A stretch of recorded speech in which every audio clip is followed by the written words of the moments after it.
하나님 말씀은 열왕기상 8장 54절에서 66절까지입니다.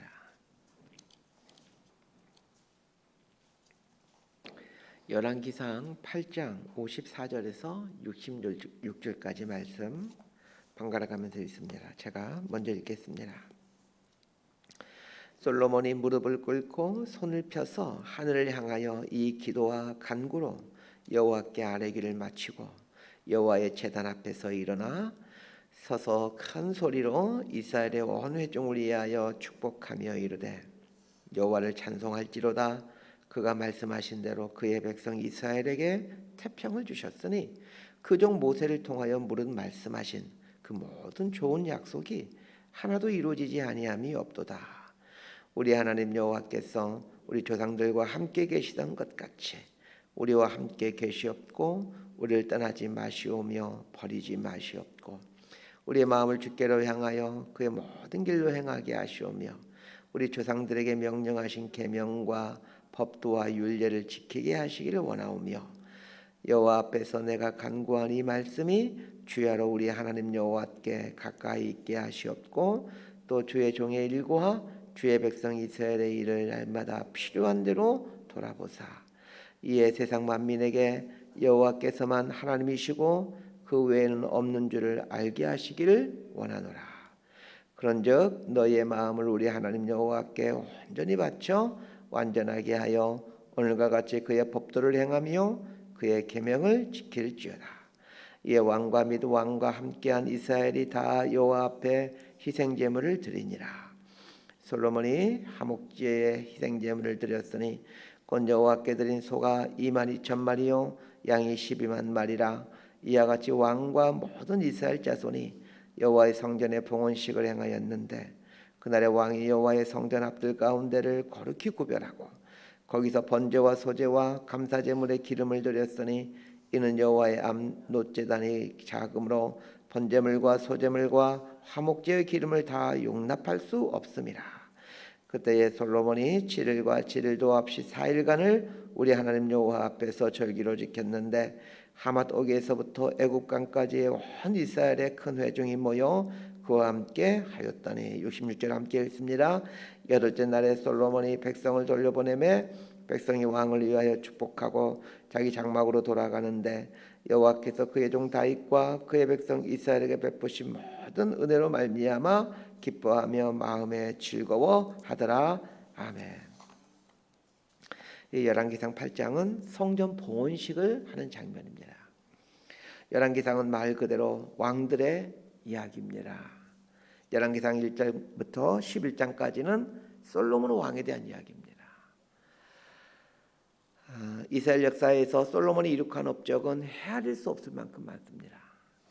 그런데 솔로몬에 대한 이야기를 기록하고 있는 열왕기상 1장부터 11장 중 5장에서 8장까지 무려 4장에 걸쳐서 성전에 대한 이야기를 하고 있다라는 겁니다.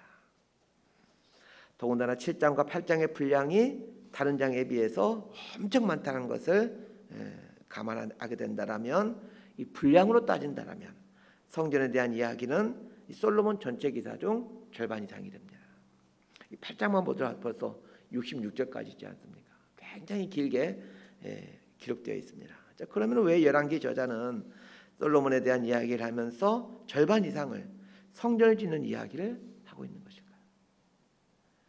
열왕기 상하를 기록한 시기는 바벨론 포로 생활하는 때였고 열왕기 상하를 기록한 목적은 이스라엘이 왜 바벨론의 포로로 끌려가게 됐는지 그리고 예루살렘 성전이 왜 회파될 수밖에 없었는지에 대한 이유를 설명하기 위해서 열왕기 상하가 기록되어 있습니다. 그렇다면 우리는 솔로몬에 대한 이야기를 하면서 성전의 건축에 대한 이야기를 자세히 그리고 길게 기록하고 있는 이유를 추측할 수 있게 됩니다. 솔로몬 시대가 부강할 수 있었던 이유는 성전과 밀접한 연관을 맺고 있다는 것이고 바벨론에 의해 포로로 잡혀가고 성전이 회파됐던 이유는 바른 신앙에서 멀리 떨어져 살았던 것임을 말해주기 위함입니다. 다윗 시대와 솔로몬 시대가 이스라엘 역사 중 가장 번성하고 부강할 수 있었던 근본적인 이유는 성전과 밀접한 연관을 맺고 있기 때문입니다. 성전을 짓고자 하는 다윗의 열망 그리고 성전을 정성스럽게 건축하는 솔로몬의 마음을 보면 이스라엘이 그 시대에 번성할 수밖에 없게 되는 그 이유를 알게 됩니다. 성전을 짓고자 하는 열망이나 성전을 건축하는 것이 중요한 것이 아니라 성전에 계신 하나님을 대하는 태도와 자세가 중요하다는 말입니다. 성전을 건축하는 과정을 기록하는 이 성경을 보면서 성전 건축이라는 그 외형적 모습을 볼 것이 아니라 성전 앞에 서 있는 그 마음 자세를 보는 것이 핵심입니다. 오늘 본문도 마찬가지입니다. 오늘 본문은 이제 성전 봉헌식의 끝자락에서 백성들을 축복하고 권면하는 내용인데 이걸 잘 보면 진짜 성전이 무엇인지를 알게 됩니다. 54절에서 열왕기상 8장 54절에서 56절까지 말씀 함께 읽습니다. 시작. 솔로몬이 무릎을 꿇고 손을 펴서 하늘을 향하여 이 기도와 간구로 여호와께 아뢰기를 마치고 여호와의 제단 앞에서 일어나 서서 큰 소리로 이스라엘의 온 회중을 위하여 축복하며 이르되 여호와를 찬송할지로다. 그가 말씀하신 대로 그의 백성 이스라엘에게 태평을 주셨으니 그 종 모세를 통하여 물은 말씀하신 그 모든 좋은 약속이 하나도 이루어지지 아니함이 없도다. 솔로몬이 성전 봉헌식을 하며 이스라엘을 대표하여 기도를 합니다. 그 기도가 8장 22절부터 시작하여 53절까지 이제 솔로몬의 기도가 나왔었습니다. 대표 기도를 마친 후에 솔로몬은 이스라엘 백성들 향해 축사와 권면의 시간을 갖습니다. 오늘날도 교회에서 어떤 위임식이나 임직식 혹은 입당 예배를 드릴 때 그 설교 후에 축사와 권면 이런 순서가 있는데 오늘 본문에는 54절부터 61절까지는 축사와 권면이라고 보시면 되고 62절부터 66절까지는 화목제를 드리면서 함께 음식을 먹는 내용인데 오늘날로 치면 그 임직식이나 입당 예배를 마친 후에 그 하객들과 함께 식사하는 그런 일들인데 그런 모습이라고 생각하시면 됩니다. 솔로몬이 그 이스라엘 백성들에게 하게 된 이 축사와 권면은 이 두 가지로 나눠질 수 있습니다. 첫 번째가 54절에서 56절까지 나오는 것인데 하나님을 찬양하는 것이고 두 번째가 57절부터 61절까지로 이스라엘 백성들에게 당부하는 내용입니다. 오늘날 교회에서 행해지는 순서라면 권면이라는 순서가 57절부터 61절까지겠죠. 54절부터 56절은 축사하면서 하나님을 찬양하는 내용입니다. 하나님을 찬양하는 내용의 핵심은 하나님께서 이스라엘 조상들에게 약속하신 것처럼 태평을 주셔서 성전을 건축할 수 있도록 하셨다는 겁니다. 이스라엘이 태평하지 못했다면 성전을 건축할 수가 없었을 겁니다. 성전을 건축하는데 무려 7년이나 걸렸는데 이스라엘이 적군의 위협 앞에 있었다면 어떻게 7년이나 걸쳐서 성전을 건축할 수 있었겠습니까? 또한 이웃에 있는 나라들이 호신탄탄 이스라엘을 노리고 있다면 국력을 전쟁 준비하는 데 쏟아야 되기에 성전 건축할 재원도 그런 마음의 여유도 생길 수가 없습니다. 그래서 성전을 건축할 수 있도록 이스라엘을 부강케 해 주시어서 어느 나라도 이스라엘을 감히 침략할 수 없도록 섭리해 주신 하나님께 감사를 드리고 있는 겁니다.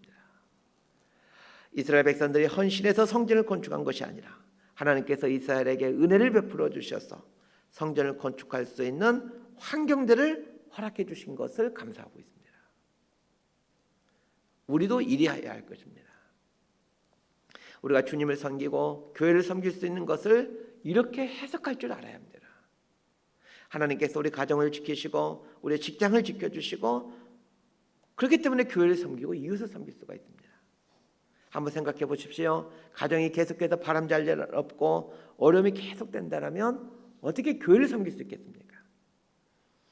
다니는 회사가 부도나고 일할 직장이 없는데 어떻게 교회를 섬기고 봉사할 수 있겠습니까? 그러고 보면 내가 교회를 섬기고 봉사할 수 있는 것이 내 열심과 성실과 내 믿음 때문이 아니라 하나님께서 베풀어 주신 은혜 때문임을 알게 됩니다. 제 삶도 뒤돌아보니 목회자가 된 이후에 거의 아픈 적이 없었습니다. 최근 1년 사이 이제 요로결석도 걸려보기도 하고 뭐 손가락 골절도 당해서 병원의 도움을 받긴 했지만 크게 아픈 적 없었습니다. 그래서 어느 하루도 교회를 섬기지 못할 만큼 그렇게 힘들었던 적 없었습니다. 내가 성실하고 근면하기 때문에 교회를 섬길 수 있었던 것이 아니라 하나님께서 은혜를 베풀어 주셨기 때문입니다. 먹고 사는 것도 마찬가지입니다. 먹고 사는 문제가 해결되지 못했다라면 어찌 교회를 섬길 수 있겠습니까? 지난 세월 돌아보니 한 번도 굶지 않도록 해주셨습니다. 내가 능력이 있기 때문에 굶지 않은 것이 아니라 하나님께서 은혜를 베풀어 주셨기 때문입니다. 이런 은혜를 주셔서 교회를 섬기는데 지장이 없도록 해주셨습니다. 그래서 저는 솔로몬이 성전 봉헌식에서 이스라엘 백성들을 축사하면서 가장 먼저 했던 말이에요. 여호와를 찬송할지로다. 그가 말씀하신 대로 그 모든 좋은 약속이 하나도 이루어지지 아니함이 없도다 하면서 하나님의 은혜를 말하는 것이 충분히 이해가 됩니다. 오늘 이 아침에 이 말씀 앞에서 우리 역시 이 모든 것이 하나님의 은혜입니다. 이렇게 고백하는 감격이 있었으면 합니다. 우리 가정이 오늘까지 이렇게 살아온 것이, 내가 일하는 직장이 오늘까지 부도나지 않게 된 것, 우리들이 섬기는 교회가 오늘까지 오게 된 것에 대해 모든 것이 하나님의 은혜입니다. 이렇게 고백할 수 있었으면 합니다. 57절에서 61절까지 말씀 함께 읽습니다. 시작. 우리 하나님 여호와께서 우리 조상들과 함께 계시던 것 같이 우리와 함께 계시옵고 우리를 떠나지 마시오며 버리지 마시옵고 우리의 마음을 주께로 향하여 그의 모든 길로 행하게 하시오며 우리 조상들에게 명령하신 계명과 법도와 율례를 지키게 하시기를 원하오며 여호와 앞에서 내가 간구한 이 말씀이 주야로 우리 하나님 여호와께 가까이 있게 하시옵고 또 주의 종과 일과 주의 백성 이스라엘의 일을 날마다 필요한 대로 돌아보사 이에 세상 만민에게 여호와께서만 하나님이시고 그 외에는 없는 줄을 알게 하시기를 원하노라. 그런즉 너희의 마음을 우리 하나님 여호와께 온전히 바쳐 완전하게 하여 오늘과 같이 그의 법도를 행하며 그의 계명을 지킬지어다. 57절부터는 이스라엘 백성들에게 당부하는 내용입니다. 권면이라고 할 수 있죠. 성전을 건축하고 봉헌해 드림으로 끝나는 게 아닙니다. 성전을 건축하고 하나님께 봉헌해 드린다라는 것은 봉헌 이후에 새로운 삶을 사는 것으로 이어져야 합니다. 성전 봉헌식은 눈에 보이는 성전 공사가 끝났다라는 것을 의미하는 것에 지나지 않습니다. 이후에는 눈에 보이지 않는 성전을 세워가는 삶을 살아야 합니다. 눈에 보이는 성전 건물을 세우는 게 중요한 게 아닙니다.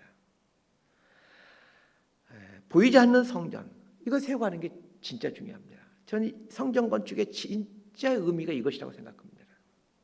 눈에 보이는 성전을 건축해가는 것이 중요한 것이 아니라 눈에 보이지 않는 이 본질로서의 성전을 세워가는 것이 진짜 성전 건축입니다. 그래서 57절부터 61절에 나오는 솔로몬의 축사는 눈에 보이지 않는 성전 건축에 대한 이야기라고 할 수 있습니다. 눈에 보이지 않는 성전 건축, 진짜 성전 건축이 무엇인지를 살펴보도록 하겠습니다. 눈에 보이지 않는 성전, 진짜 성전이 무엇인지는 57절에 나옵니다. 하나님이 우리와 함께 계시는 것입니다. 성전은 하나님의 집이면서 하나님이 임재하시는 장소입니다. 진짜 성전은 하나님이 함께 하시는 것입니다. 그래서 우리의 삶이 성전이 되어간다라는 말은 우리 삶에 하나님이 함께 하시도록 하는 삶을 산다는 것을 말합니다. 우리 그리스도인들이 종종 쓰는 말 중에 저 교회는 하나님이 떠났어, 혹은 저 교회 촛대를 하나님이 옮기셨어, 이런 말들을 가끔 쓰곤 합니다. 하나님이 떠나신 교회가 있듯이 우리 그리스도인들의 삶에서 하나님이 떠나실 수 있다는 것을 아셔야 됩니다. 하나님은 우리를 버리지 않습니다. 다만 우리가 하나님을 버릴 뿐입니다. 우리 삶에 도저히 하나님이 거하시지 못하게끔 사는 것이 하나님을 버리는 방법입니다. 그렇다면 오늘 말씀 앞에서 눈에 보이지 않는 성전 건축, 진짜 성전 건축이 무엇인지를 이제 알게 되실 겁니다. 하나님이 내 삶에 거하시게끔 내 삶을 성전으로 만들어가는 것입니다. 성전은 거룩한 곳입니다. 마찬가지입니다. 내 삶도 거룩하게 관리해 갈 때 하나님이 거하실 수 있습니다. 눈에 보이지 않는 성전, 진짜 성전을 세워간다는 것 두 번째 의미는 마음을 다해 하나님의 말씀에 순종하는 것입니다. 61절에서 이걸 잘 설명해 주고 있습니다. 그런즉 너희 마음을 우리 하나님 여호와께 온전히 바쳐 완전하게 하여 오늘과 같이 그의 법도를 행하며 그의 계명을 지킬지어다. 하나님 말씀에 마음을 다해 순종해 가는 것, 이것이 눈에 보이지 않는 성전, 진짜 성전을 건축해 가는 방법입니다. 그래서 우리 성도님들 부탁드립니다. 눈에 보이는 성전 말고 진짜 성전을 건축해 가자고 말입니다. 오늘 본문인 54절부터 61절까지는 이스라엘 백성들을 향한 축복의 말이었습니다. 솔로몬이 축사하는 내용을 토대로 보게 되면 하나님을 믿는 백성이 갖게 되는 진짜 복이 무엇인지를 알게 됩니다. 그것이 무엇입니까? 하나님의 은혜 속에서 살아가는 것이요, 하나님이 함께하는 삶이요, 하나님의 말씀에 순종해가는 삶입니다. 하나님의 은혜 속에서 살아가는 것, 하나님이 함께하는 삶, 하나님의 말씀에 순종하는 삶. 자, 이것들 잘 생각해 보십시오. 한 단어로 요약할 수 있습니다. 신앙생활. 신앙생활에 대한 정의가 이거 아니겠습니까? 신앙생활이란 하나님의 은혜 속에서 살아가는 삶이요, 하나님이 함께 하시는 삶이요, 하나님의 말씀에 순종하는 삶. 이렇게 정의할 수 있습니다. 그래서 신앙생활이 그리스도인의 최고의 복입니다. 신앙생활은 짐이 아니고 복이라는 걸 꼭 기억하셔야 됩니다. 62절에서 64절까지 함께 읽습니다. 시작. 이에 왕과 및 왕과 함께한 이스라엘이 다 여호와 앞에 희생제물을 드리니라. 솔로몬이 화목제의 희생제물을 드렸으니 곧 여호와께서 드린 소가 22,000마리요 양이 12만 마리라. 이와 같이 왕과 모든 이스라엘 자손이 여호와 성전에 봉헌식을 행하였는데 그날의 왕이 여호와의 성전 앞들 가운데를 거룩히 구별하고 거기서 번제와 소제와 감사제물의 기름을 드렸으니 이는 여호와의 앞 놋제단이 작으므로 번제물과 소제물과 화목제의 기름을 다 용납할 수 없습니다. 62절부터는 이제 화목제를 드리는 내용인데, 우리식으로 하면 오늘날 우리 교회에서 이루어지는 일들을 하게 되면 이제 축하 파티라고 할 수 있습니다. 성전 봉헌식에 참석한 사람들 모두가 희생 제물을 드립니다.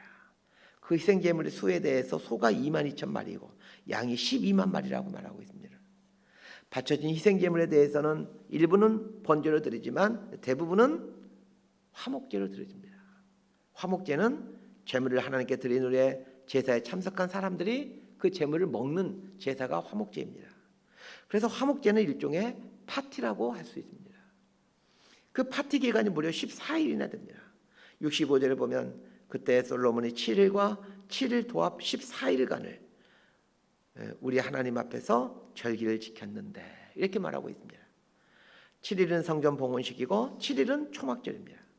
성전 봉헌식 때와 초막절 때가 겹치게 되어 무려 14일간이나 축제를 합니다.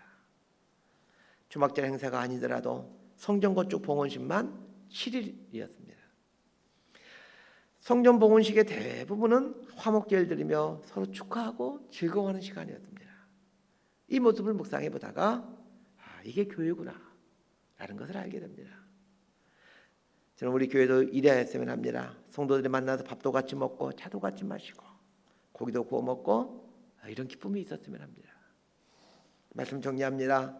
성전 봉헌식의 끝부분에서 솔로몬이 행한 축사를 보면서 몇 가지 깨닫게 됩니다. 이스라엘 백성들이 성전을 건축한 것이 아니라 하나님께서 성전 건축을 할 수 있는 그 복된 환경을 허락해 주신 것을 인하여 하나님께 감사하고 있습니다. 우리도 우리의 삶을 이렇게 해석하고 살았으면 좋겠습니다. 모든 것이 하나님의 은혜입니다. 하나님의 공로입니다. 내가 교회를 섬기고 내가 봉사를 하는 것이 아니라 교회를 섬기고 봉사할 수 있는 환경을 열어주신 분이 하나님을 알고 모든 것이 하나님의 은혜입니다. 이렇게 하나님께 감사하는 삶을 사시길 바랍니다. 두 번째는 눈에 보이는 성전 짓는 게 중요한 것이 아니라 눈에 보이지 않는 성전, 진짜 성전을 지어가는 것이 중요합니다. 왜 구약시대 바벨론을 통해서 이스라엘 성전, 예루살렘 성전을 다 헐어버리기 시작했습니까? 눈에 보이지 않는 진짜 성전을 지어가는 것이 중요하다는 것을 말해주게 합니다. 사실 눈에 보이는 성전은 자칫하면 우상이 될 수가 있습니다. 그래서 하나님 헐어버리시는 거예요. 예수님도 그런 말씀 아시죠? 46년에 헤롯 땅이 걸쳐서 지은 성전을 헐라. 내가 3일 만에 일으키리라. 이 눈에 보이는 성전은 자칫하면 우상이 될 수가 있습니다. 그게 신앙의 본질이 아닙니다. 진짜 성전을 지어가는 방법은 두 가지입니다. 하나님이 함께 하실 수 있도록 내 삶을 거룩하게 만들어가는 것이요. 또 한 가지는 마음을 다해 하나님 말씀에 순종해가는 삶을 사는 것입니다. 이런 삶이 성전을 지어가는 삶입니다. 이런 삶을 살아갈 때 14일 동안이나 화목제를 드리면서 그 기쁨의 시간을 가졌던 이스라엘 백성들처럼 우리 삶에는 하늘의 기쁨과 평강이 넘치게 됩니다. 이런 복을 누리며 살아가는 저와 여러분의 삶이 되기를 진심으로 소망하고 축복합니다. 기도하겠습니다. 하나님 아버지, 우리 삶이 하나님의 은혜입니다. 내가 성실해서, 내가 믿음이 있어서 교회를 섬기고 봉사하는 것이 아니라 교회를 섬기고 봉사할 수 있도록 하나님께서 내 삶의 환경에 복을 주셨기에 가능한 일이었음을 합니다. 하나님께서 참으로 원하시는 것은 눈에 보이는 성전을 세워가는 것이 아니라 눈에 보이지 않는 성전, 진짜 성전을 세워가는 것임을 알아 하나님이 함께 거하실 만한 거룩한 삶으로 온 마음을 다해 말씀에 순종해가는 삶을 살아가는 성전된 우리 인생들 되게 하여 주옵소서. 예수님의 이름으로 기도드리옵나이다. 아멘.